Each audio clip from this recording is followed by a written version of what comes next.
말라기는 시대 상황을 조금 이해하시는 것이 말라기 전체를 읽는 데 도움이 됩니다. 광 목사님께서도 언급을 하셨습니다. 유배에서 돌아와서 100년쯤 지난 시간입니다. 그러니까 이스라엘이 망하고 포로로 가고 돌아왔다까지가 구약이라고 본다면 그 다음에 신약의 예수님이 준비되는 시간까지 이 말라기는 사실상 중간에 있다라고 보시면 됩니다. 그래서 사실 말라기를 덮고 신약으로 가는 동안 신구약 중간기 그렇게 이야기하는데 그 시간이 400년입니다. 그 시간 400년하고 이거 100년하고 하는 500년 정도가 말라기가 마지막 영향력을 받은 말씀입니다. 이 말라기는요, 말라키라고 하고 히브리어로 말라키라고 하고 헬라어로 말라카이라고 얘기하는데 뜻 자체가 내 사자입니다. 내 사자. 강조하는 게요. 말라기는 1장과 3장에서 이 내 사자라는 용어를 씁니다. 오늘 1절도 내 사자라는 용어가 나오는데 1절부터는 조금 천천히 보겠습니다. 1절 함께 보십니다. 만군의 여호와가 이르노라 보라 내가 내 사자. 이때 쓰인 단어가 말라키입니다. 내 사자를 보내리니. 그래서 보내리니는 샬라흐라고 하는 단어를 쓰는데 미션이라는 단어를 뜹니다. 그러니까 누군가에게 미션을 줘서 내 사자를 미리 보낸다라고 하나님께서 이렇게 시작하시는 겁니다. 그러니까 말라기는 어떤 사람의 이름일 수도 있습니다. 그리고 사람의 이름이 아니라면 내 사자에 관한 이야기, 내가 보내는 자에 관한 이야기 이렇게 이야기할 수도 있습니다. 일단 그 보내는 자가 누구냐면 두 사람이 나옵니다. 하나는요, 그가 내 앞에서 하나님 앞에서 그러는데 우리 성경에 누군가 앞에서 예비한 길을 예비한 사람이 있죠. 네, 세례 요한을 이야기합니다. 이분이 만약에 앞으로 신약이 시작되는 거라고 해석을 한다면 내가 내 앞에 나를 하나님이신 예수 그리스도, 하나님 예수를 생각한다면 세례 요한을 이야기하는 겁니다.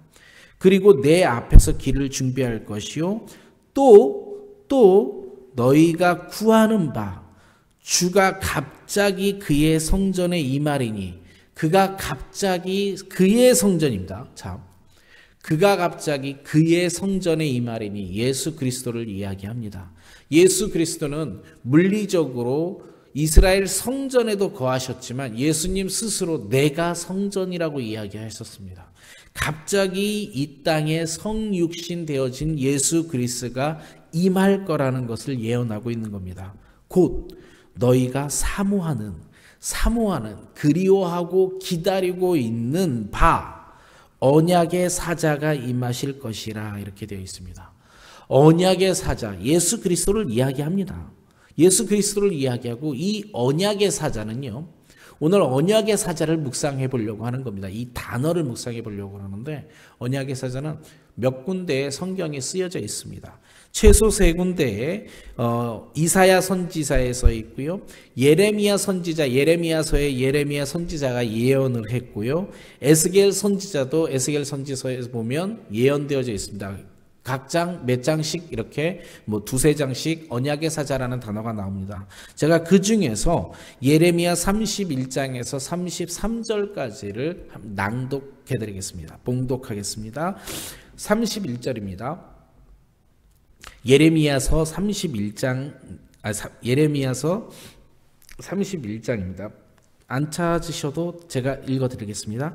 여호와의 말씀이라 보라 날이 이르리니 내가 이스라엘 집과 유다 집에 새 언약을 맺으리라. 이 언약은 내가 그들의 조상들의 손을 잡고 애굽 땅에서 인도하여 내던 날에 맺은 것과 같이 아니할 것은 그들의 남편이 되었어도 그들이 내 언약을 깨뜨렸음이라. 여호와의 말씀이니라. 그러나 그날 후에 내가 이스라엘 집과 맺은 언약은 이러하니 곧 내가 나의 법을 그들의 속에 두며 그들의 마음에 기록하여 나는 그들의 하나님이 되고 그들은 내 백성이 될 것이라. 여호와의 말씀이니라. 그들이 다시는 각기 이웃과 형제를 가리켜 이르기를 너는 여호와를 알라 하지 아니하리니 이는 작은 자로부터 큰 자까지 다 나를 알기 때문이라. 내가 그들의 악행을 사하고 다시는 그 죄를 기억하지 아니하리라. 여호와의 말씀이니라. 제가 조금만 다시 해석해 드리겠습니다. 찾고 계신 분인데 예레미야 31장 31절부터 34절의 말씀입니다. 하나님께서요, 이스라엘 민족과 출애굽 당시에 언약을 맺었다고 합니다. 이 언약을 맺었는데 출애굽 당시에 맺은 언약은요, 하나님이 이렇게 표현합니다. 32절에 그들의 남편이 되었어도 그들이 내 언약을 깨었습니다. 자, 하나님이 이스라엘과 남유다의 내가 남편이 되었는데 그들이 언약을 깨었다라고 했습니다. 혼인관계로 설명을 하셨어요. 혼인관계의 언약을 주셨는데 이스라엘 사람들이 배우자인 하나님을 버리고 다른 신을 찾습니다. 이분들이요, 뻑하면 금송아지를 만듭니다. 그리고요, 이방인들과 결혼하면서 계속해서 이방 신들을 섬깁니다. 하나님께서 이거를요, 혼인관계가 깨졌다고 생각을 하십니다. 깨졌어요. 혼인관계가 깨졌으니까 하나님께서는요, 이혼을 택하신 게 아니라 놀라우신 계획을 하나 갖고 계십니다. 새로운 계약을 맺습니다. 하나님께서 이 새로운 언약을 주시는데 33절에 보면요, 맺은 새 언약은 이러하니 내가 나의 법을 그들의 속에 두며 그들의 마음에 기록하여 나는 그들의 하나님이 되고 그들은 내 백성이 될 것이라 이렇게 얘기합니다. 제가 가끔 설교하지만 여러 번 강조한 게 있습니다.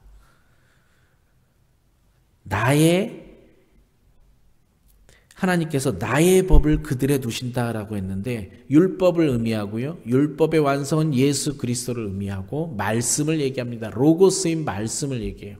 예수님께서도 그렇게 말씀하십니다. 나의 말이 너희 안에 거하고 너희가 내 안에 거하며 무엇이든지 원하는 대로 구하라. 그리하면 이루어질 것이다. 예, 거하라고 할 이때 abide, dwelling이라는 단어의 개념도 타바나클, 성막이라고 하는 개념입니다. 그러니까 하나님께서는 계속해서 너희가 내 안에, 내가 너희 안에 함께 하자라고 하는 메시지를 계속 보내시고 있습니다. 그리고 또 하나 여러 번 성경에 최소 15번 이상 직접적으로 언급하는 게 나는 너의 하나님이 되고 너희는 나의 백성이 되리라. 통치자로서의 다스림에 대한 이야기를 하십니다. 이 언약을 새 언약이라고 하십니다. 다시요. 정리하면 이렇습니다. 하나님께서 모세를 통하여 언약하신 것은 혼인의 언약입니다. 그런데 이스라엘 민족이 이 혼인 서약을 깼어요. 그러니까 하나님께서 이혼을 해버리고 버려버리는 게 아니라 아니야. 내가 너희를 다시 거둬들일게 해서 새 언약을 주시는데 그것은 통치의 언약이시고 내가 너희의 하나님이 되고 너희가 나의 백성이 되리라고 하는 새 언약을 주십니다. 오늘 말라기서 마지막 장에 주시는 이 언약의 사자 예수 그리스도를 예표하는 것은 이런 의미입니다. 그러니까 1절, 오늘 말라기서 1절로 다시 옵니다.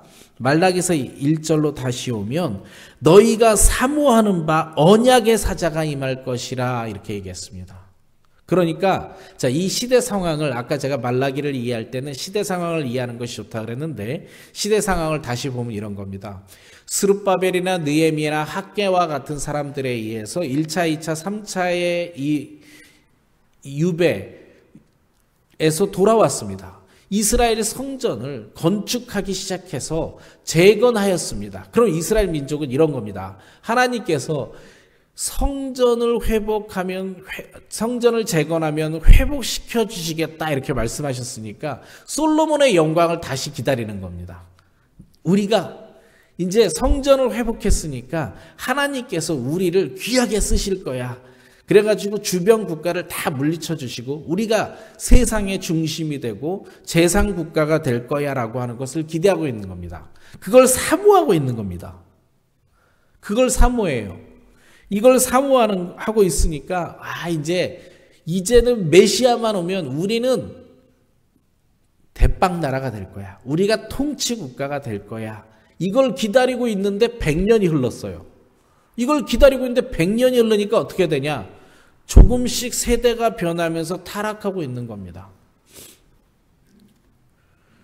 성전에서 성경이 발견되고 두루마리가 발견되고 이것을 다 선포하고 온 백성이 회개하고 부흥의 시간을 거쳤는데 100년이 지나면서 조금씩 타락해서 이제는 너무 타락해서 하나님께서 말라기를 통해서 모두 다 다시 연단하겠다라고 지금 주시는 말씀이 말라기의 핵심입니다.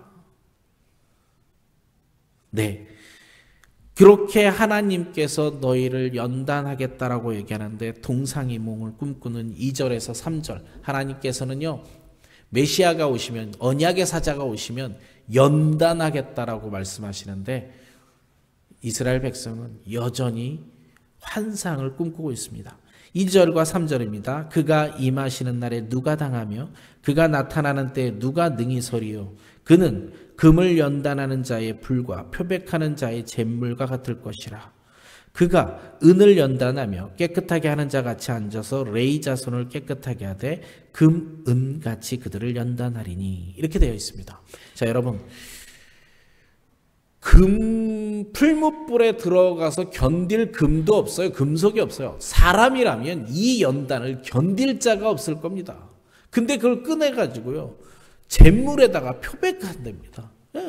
당해낼 자가 없는 겁니다. 하나님은 이렇게 연단을 생각하는데 이스라엘 민족은 환상을 꿈꾸고 있는 거죠. 메시아의 환상. 그런데 여러분 이거 아십니까? 거룩, 하기오스라고 하는 단어인데요. 카다시라고 하는 히브리어 카다시, 하기오스라고 하는 이 단어가 갖고 있는 원뜻이 이런 겁니다. 거룩함은 두 손 드는 자체가 거룩한 것이 아니고요. 거룩함은 분리되어서 깨끗함을 유지하는 겁니다. 자요. 분리되어서 깨끗함을 유지하는 것. 여러분, 금을 정금하기 위해서 불무에다가 넣는 거는요, 녹아내리면서 합금, 들어있는 불순물을 제거하는 겁니다. 분리하는 게 연단입니다. 표백제에다가 집어넣어서 깨끗함을 유지하면 됩니다. 지금요, 하나님께서 거룩이라고 하는 단어를 풀어서 이야기하고 계신 겁니다. 거룩이라는 단어는 다시요, 분리되어 깨끗함을 유지하는 겁니다. 우리가 거룩함을 유지하는 것은 세상의 것들과 분리되어서 깨끗함을 유지하는 겁니다. 그러니까 하나님께서는 2절과 3절을 통해서 거룩함을 설명하고 계신 건데 이스라엘 민족은 여전히 이 당시도 여전히 환상을 꿈꾸며 자기가 잘 먹고 잘 살 것을 꿈꾸고 있는 겁니다. 그런데 3절에 보면요, 잘 가다가 생뚱맞습니다. 자, 하나님께서 너희를 연단할 거야 그랬는데 연단을 끝나고 난 다음에 3절 마지막에요, 이렇게 표현하십니다. 그들이 공의로운 제물을 나 여호와에게 바칠 것이다. 낯설지 않으세요? 앞뒷말 조금 안 맞아요. 살짝 연단을 얘기하다가 갑자기 공의로운 제물입니다. 아니에요. 자요, 해석을 이렇게 하면 완전히 맞는 말입니다. 너희를 예수 그리스도가 오면 거룩하게 만들 거야. 성결케 만들 거야. 자, 예수 그리스도가 오면 한 번의 희생제사로 속죄함을 얻어서 거룩한 자라 칭할 것이죠. 이신칭의가 되는 겁니다.